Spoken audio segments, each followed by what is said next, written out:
Tradition, glamour, excitement, drama.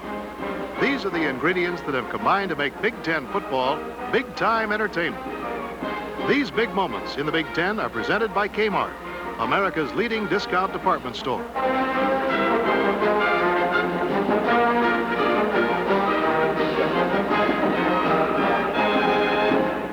I'm Bill Fleming for Kmart with the best of the Big Ten for 1972.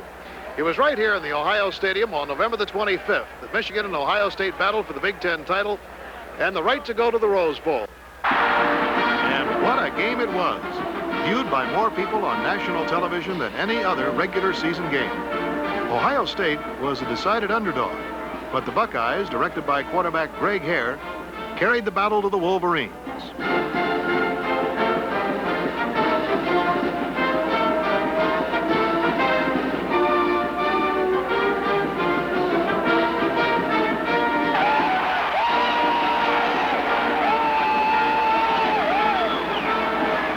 Archie Griffin, the Bucs' brilliant freshman halfback, dazzled the Michigan defenders.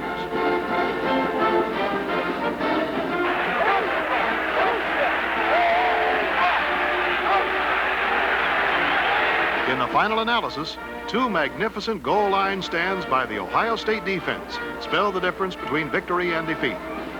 Both ranked in the top 10, Michigan and Ohio State tied for the conference championship.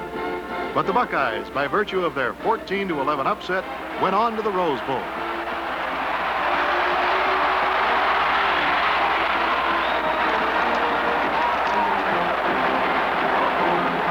Pasadena, California, the goal of every Big Ten player, the city of celluloid and celebrities, and the site of the most prestigious of all the bowls.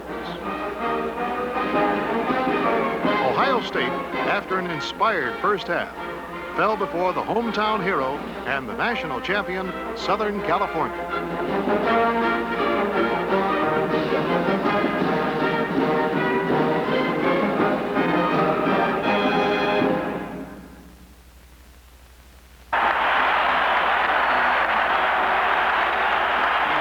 But it was a long way between the beginning of September, the start of the season, and that final day on November the 25th. Along the way, some exciting moments, and we'd like you to join us for them right now. It was a topsy-turvy football season throughout the conference, with new trends and different styles dominating the scene.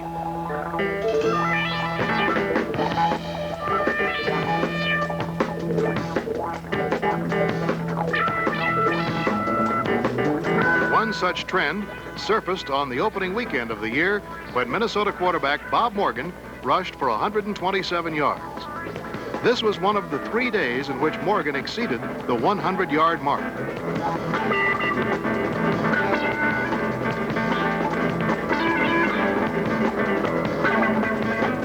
It used to be that quarterbacks weren't supposed to run, but no one told Michigan State's Mark Neeson. He scored twice against Purdue on runs of 61 and 57 yards.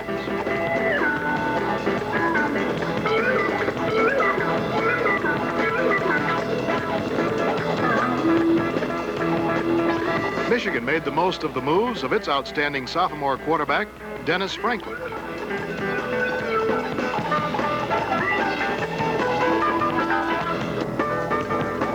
Greg Hare, a junior, contributed far more than 3 yards in a cloud of dust to the Ohio State attack.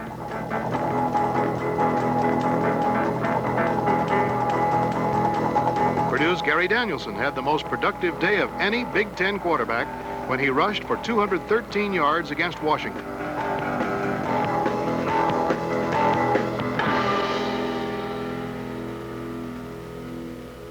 While the quarterbacks enjoyed good fortune afoot, one might conclude that they ran out of fear. For when the defense had its day, the quarterback was the first one to know it.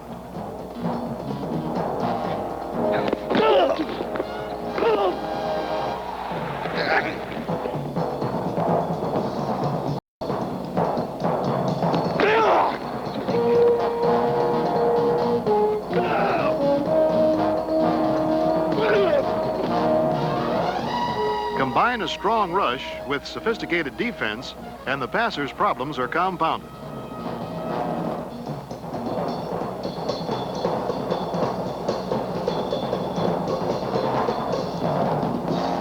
receivers were open, they found success painful.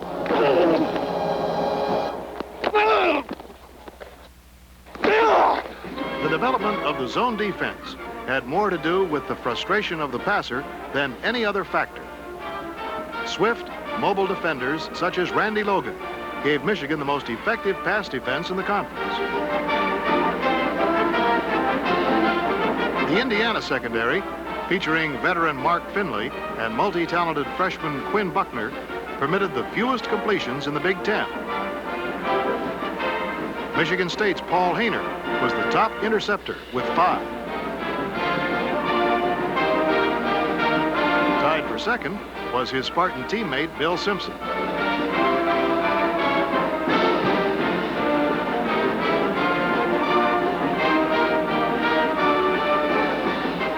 The long bomb, while not totally deactivated, had seen its power diminished.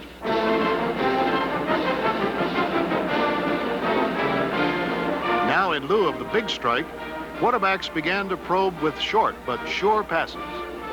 Northwestern's Mitch Anderson was only a sophomore, but he led the Big Ten in passing. Jim Lash, number 86, was Anderson's main target.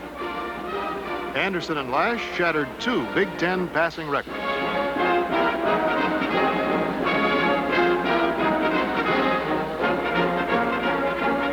Quarterback Mike Wells of Illinois made all Big Ten.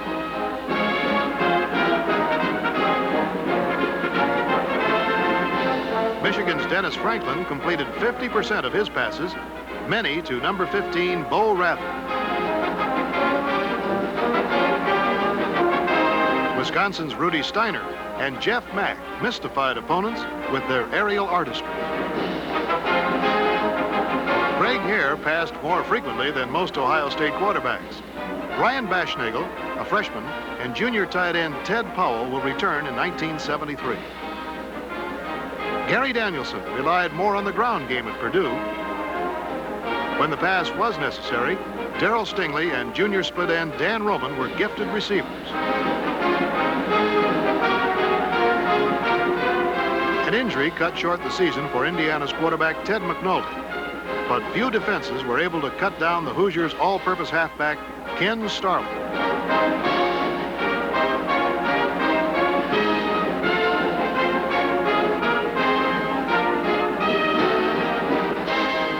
Indiana had the top receiver in the Big Ten in number 87, Glenn Skolnick, who caught 36 passes.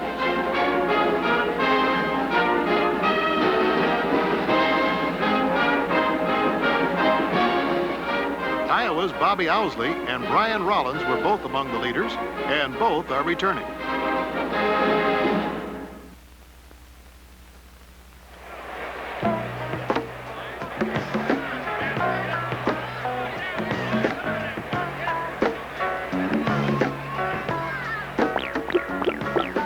While coaches strive to attain perfection in their players, all of the X's and O's in the world cannot eliminate the fumble. The loose football, more than any other happening, elicits more response from more people than any play in football.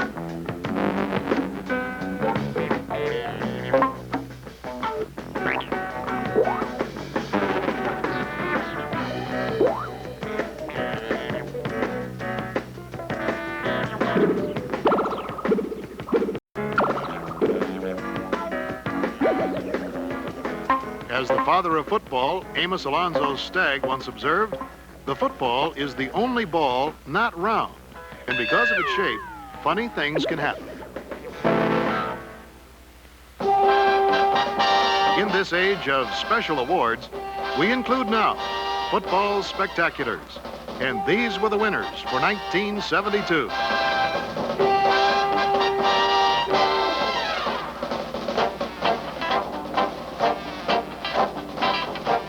Longest kickoff return with a lateral, Illinois. Lonnie Perrin, the thrower. Blocking by number 80, Tom Mullen. Receiver and runner, George Uremovich. Total distance, 97 yards.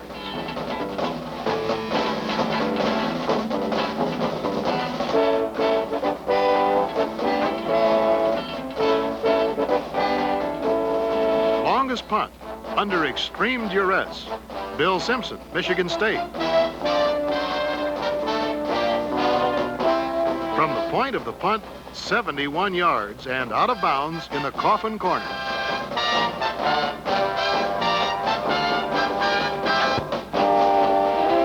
Longest halfback option pass, Lonnie Perrin of Illinois, 60 yards to Joe Lewis.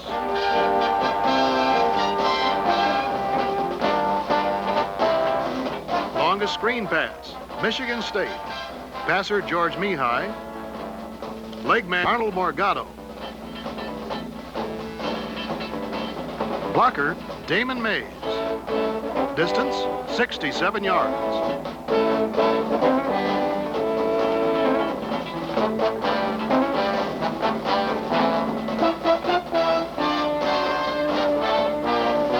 Longest run on a reverse for a touchdown. Michigan sophomore Gil Chapman, 58 yards.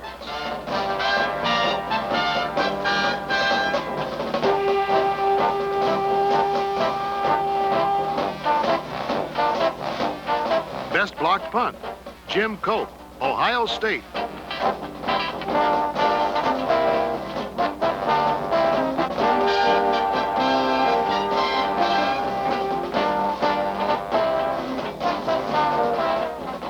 Best fumble recovery in end zone by defense, Mark Zakula, Wisconsin sophomore linebacker.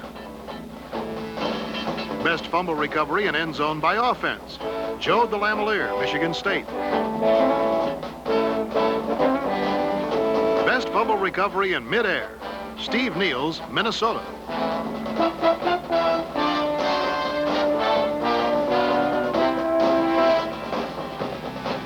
Most sustained display of emotion following an intercepted pass, Jerry Johnson, Indiana.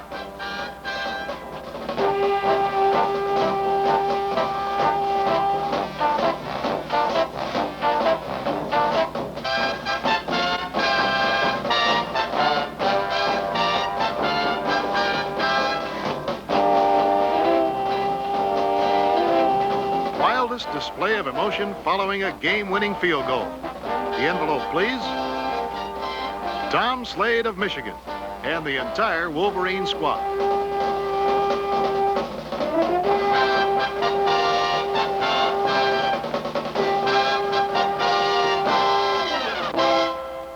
In 1972, on average attendance, Big Ten football was the nation's top spectator sport.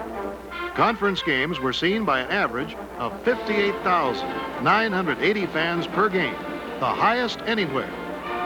Ohio State, which led the nation in attendance for 14 consecutive seasons, lost the crown to Michigan. This year, more than 4 million fans watched Big Ten football.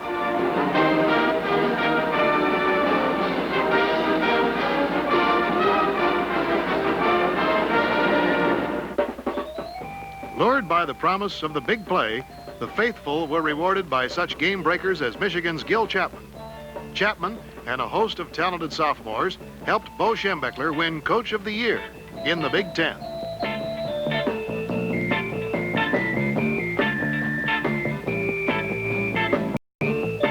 Michigan State's Bill Simpson won all Big Ten laurels as a defensive back, but defense was only part of his act. Simpson also led the conference in punt returns.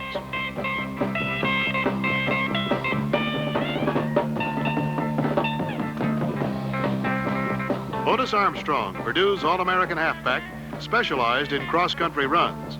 His 97-yard kickoff return against Minnesota was unsurpassed as the longest scoring play of the season.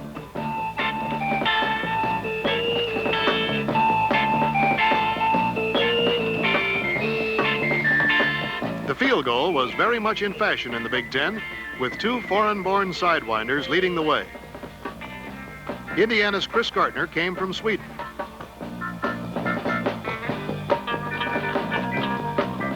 Michigan State's Dirk Kritsch was from Holland. Both set a conference record by kicking 4 field goals in one game. Gardner set another record with 11 field goals for the season.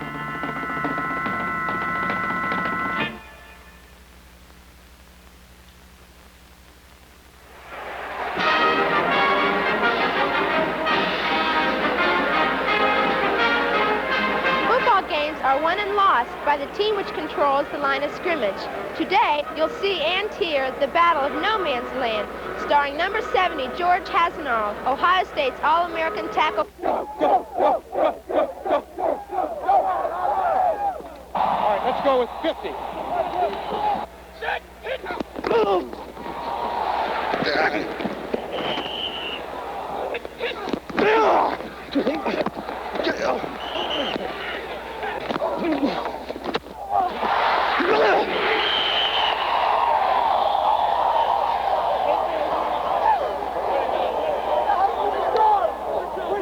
George, good job. Hey, you stay down here with the tackles now. Come on, sit. Reaching thing, I think we can, like on that sweep and stuff, going back into the boundary side there. Did you get trapped? Yeah. Get our arms on him and let's let the troops come and just punish the hell out of him. Set, hit, boom!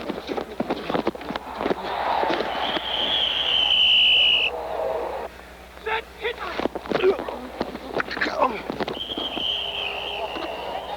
Fine. How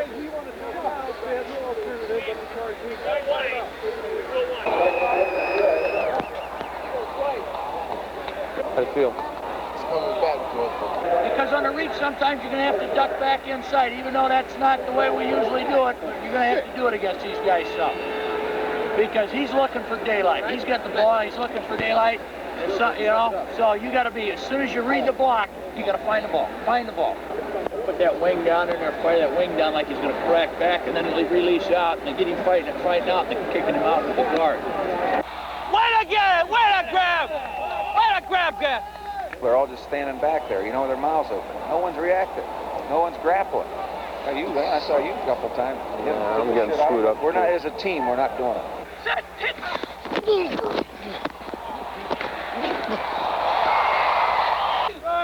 Set, hit!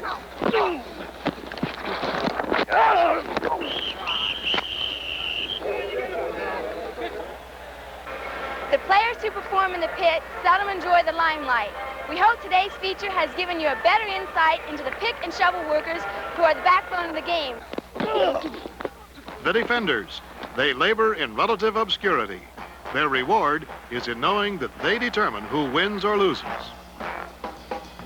Dave Butts, number 62, won All-American honors at Purdue for his aggressive play against the run and the pass. Butts was one reason Purdue led the conference in rushing defense.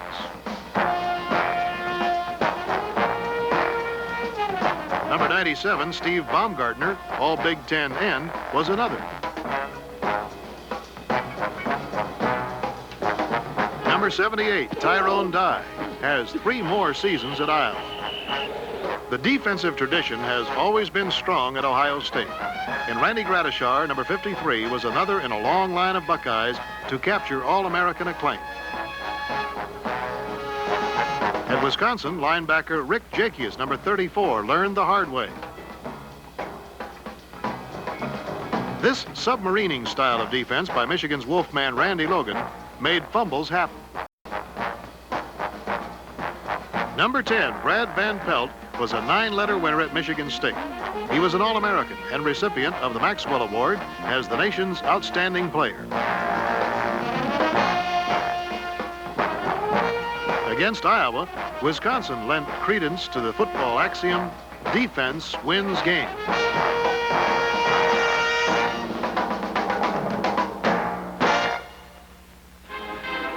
In 1972, football returned to fundamentals. It was again a game of basics. It was a matter of blocking and hitting. It was the year of the running back. 1, 3, 5, 7. Switch up and take it down leg and stretch. Bring it back and hold it. Great day, let's go. Great day to hum, let's go. Pick it up, here we go. Come on, what do you say? When Minnesota, under new coach Cal Stahl, mastered the intricacies of the veer tee offense, the Gophers moved the ball with abandon. John King was second in the conference in rushing and third in scoring. He broke the rushing record of Gopher Athletic Director Paul Giel.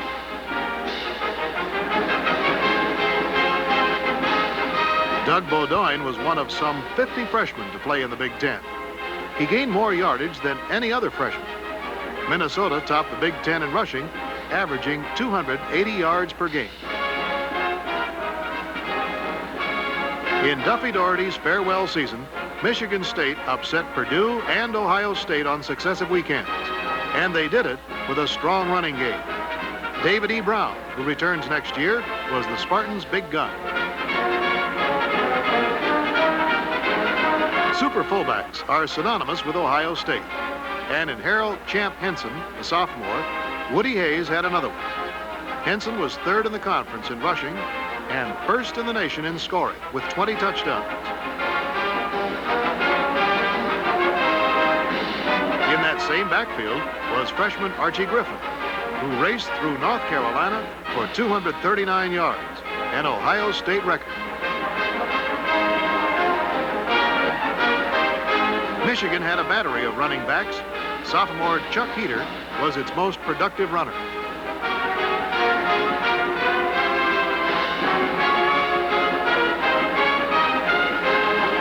Junior fullback Ed Shuttlesworth missed 2 games with an injury, but when healthy, he was devastating.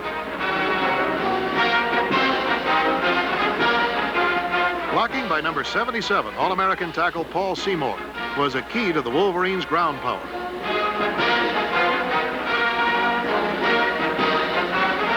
Junior George Uremovich led the Fighting Illini rushers.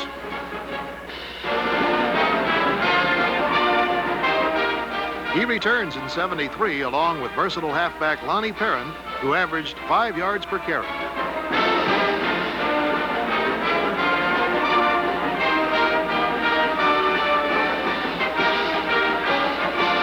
Rufus Ferguson broke the single-season rushing record of Alan Amici at Wisconsin. Roadrunner's flamboyant style drew an average of 70,000 loyalists to Madison. But the feature that Badger fans will miss the most is his renowned Rufus Shuffle.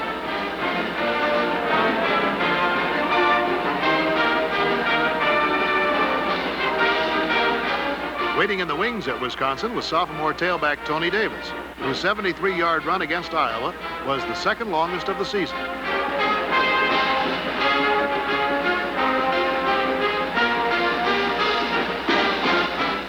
Ken Starling finished 6th in the conference in rushing, and a brilliant season is forecast for the Chattanooga Choo-Choo next year.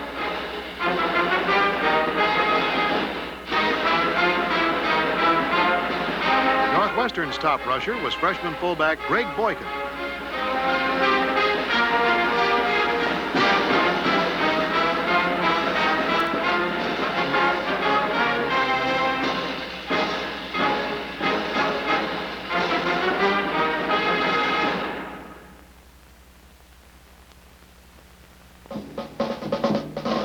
These men have made their mark in the Big Ten. Players and coaches alike have been tested in a crucible of fierce competition. They've experienced both victory and defeat, and they are better men for it. From the ranks of the players, one man stood above the rest. He was Otis Armstrong of Purdue. Armstrong was the Big Ten's most valuable player. In the year of the runner, Otis Armstrong eclipsed the rushing records of all of the Big Ten's legendary heroes: Grange, Nagurski, Kinnick, Harmon, Cassidy, Amici. Otis Armstrong became the Big Ten's all-time ground gainer. An All-American halfback, Otis Armstrong provided a giant share of the big moments in the Big Ten.